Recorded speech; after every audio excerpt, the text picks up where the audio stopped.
Hello students, welcome back to the channel. आज देखेंगे maths class 8 का चैप्टर 7 प्रोपोर्शनल रीजनिंग।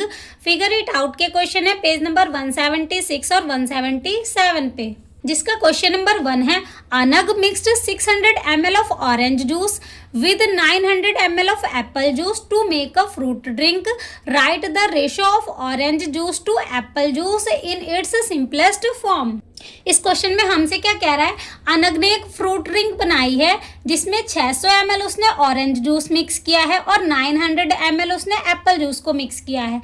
हमें क्या करना है, इनकी रेशो फाइंड करनी है orange juice to apple juice की। तो सबसे पहले अमाउंट ऑफ ऑरेंज जूस हमारा कितना है 600 ml, उसके बाद अमाउंट ऑफ एप्पल जूस कितना है 900 ml।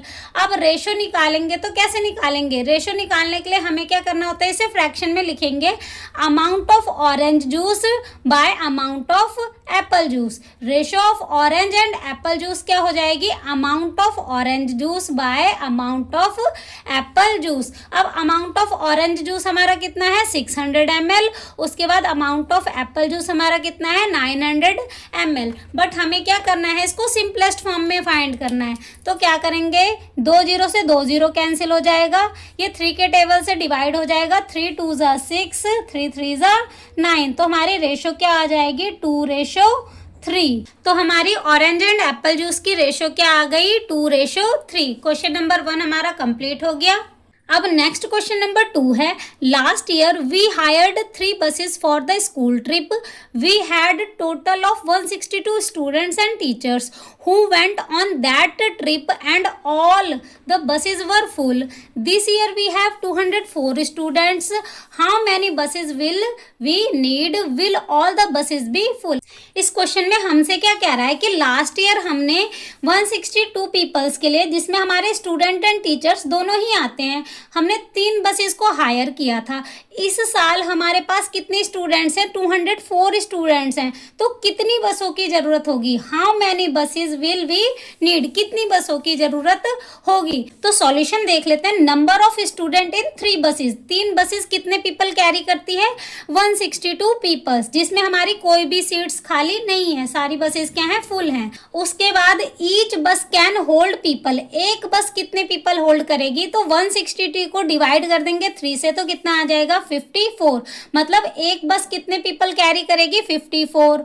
उसके बाद हमने देखा कि 4 बसेस कितने पीपल कैरी करती है, 4 बसेस कैन होल्ड पीपल, तो 54 इंटू 4 किया तो हमारा कितना आ गया 216, यानी कि 4 बसेस में कितने लोग ट्रेवल कर सकते हैं 216। बट हमारे पास कितने हैं 204 स्टूडेंट्स हैं। तो यहाँ पे हमने क्या किया 216 को माइनस कर दिया 204 से, तो कितना आ गया 12। दैट मीन्स हमारी जो 12 सीट्स हैं वो क्या होंगी, खाली रह जाएंगी। तो इसका आंसर हमारा क्या आ जाएगा, we need 4 buses but not all the buses will be full.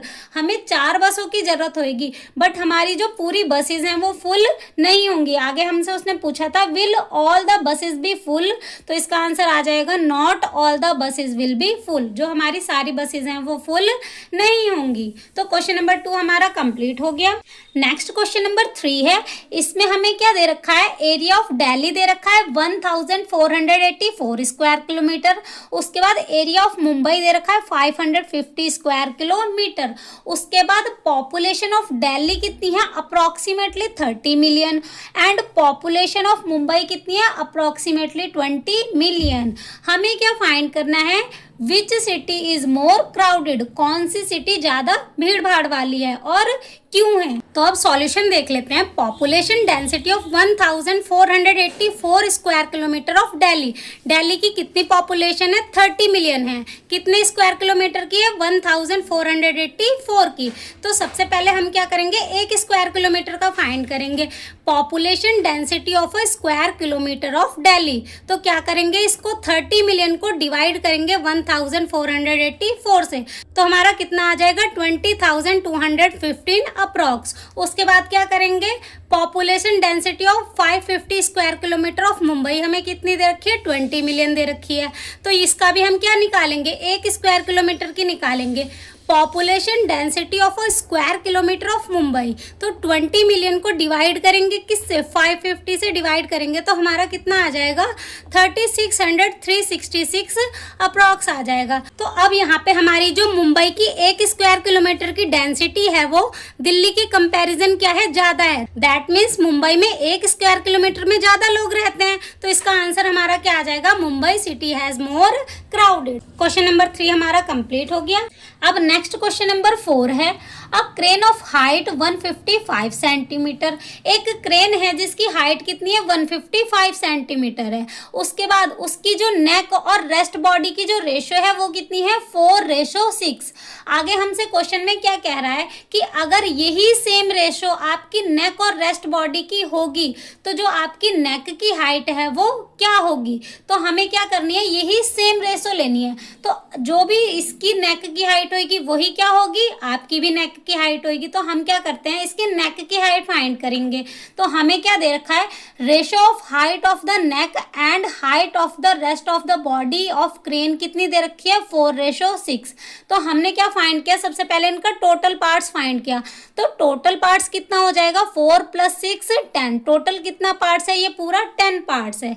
हमें क्या करनी है, नेक की हाइट फाइंड करनी है। तो नेक की रेशियो क्या है, ये जो 4 है वो नेक की रेशियो है। तो हम क्या करेंगे, नेक की हाइट कैसे फाइंड करेंगे, height of crane neck and rest body कितनी है, 155, यानी कि नेक और रेस्ट बॉडी की जो हाइट है वो 155 है। हाइट ऑफ नेक फाइंड करेंगे तो हमारा क्या आएगा, 155 × 4/10, क्योंकि ये जो 4 है वही क्या है, हमारी नेक की हाइट है। तो 4/10 इनको मल्टीप्लाई करेंगे तो हमारा आ जाएगा 620 /10। तो डिवाइड करके हमारा कितना आ जाएगा, 62 सेंटीमीटर। तो जो नेक की हाइट है वो कितनी आ जाएगी, 62 सेंटीमीटर। तो क्वेश्चन नंबर 4 हमारा कंप्लीट हो गया। अब नेक्स्ट क्वेश्चन नंबर 5 है। इसमें हमसे क्या कह रहा है कि प्राचीन समय में वेट की जो मेजर्ड यूनिट है वो क्या थी, पैलेस थी, और मनी की यूनिट क्या थी, निष्कास थी। अभी के समय में वेट की यूनिट क्या है, किलोग्राम है, और मनी की क्या है, रुपीज है। बट उस समय में क्या थी, पैलेस और निष्कास थी। आगे हमसे क्या कह रहा है कि if 1/2 palace of saffron cost 3/7 निष्कास। अगर 1/2 पैलेस ऑफ सैफरॉन की जो कॉस्ट है वो 3/7 निष्कास है तो 9 निष्कास में हम कितने क्वांटिटी ऑफ सैफरॉन्स खरीद सकते हैं। तो हमें वेट ऑफ यूनिट क्या दे रखी है, पैलेस, और मनी की जो यूनिट है वो क्या दे रखी है, निष्कास दे रखी है।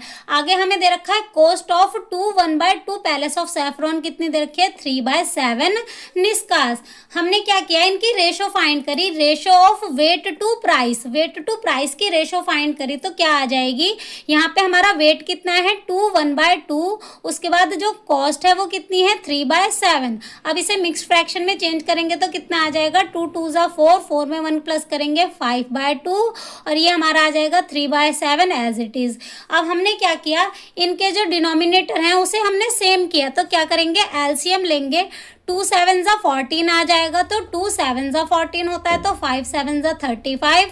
उसके बाद 7 2 = 14 तो 3 2 = 6। तो यहाँ पे हमारा जो डिनोमिनेटर है वो क्या हो गया, सेम हो गया। तो हमारी रेशो क्या आ गई, 35:6। अब आगे हमने क्या किया, लेट कर लिया कि 9 निष्कास में हमारे कितनी क्वांटिटी ऑफ सैफरॉन्स आएंगे, x आएंगे।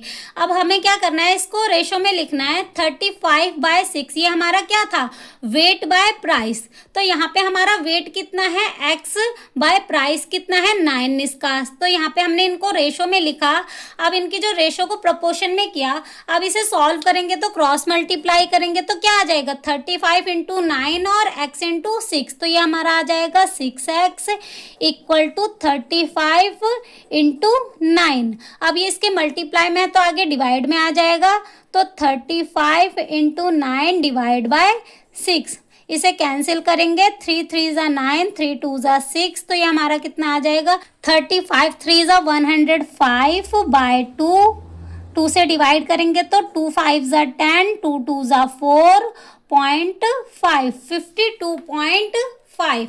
तो 9 निष्कास में कितनी क्वांटिटी ऑफ पैलेस खरीदे जा सकते हैं, 52.5 पैलेस। क्वेश्चन नंबर 5 हमारा कंप्लीट हो गया। अब नेक्स्ट क्वेश्चन नंबर 6 है। इसमें हमसे क्या कह रहा है कि हरमिन एक साल की लड़की है और उसका बड़ा भाई कितने साल का है, 5 साल का है। इसका मतलब उसका जो बड़ा भाई है वो उससे कितना बड़ा है, 4 साल बड़ा है।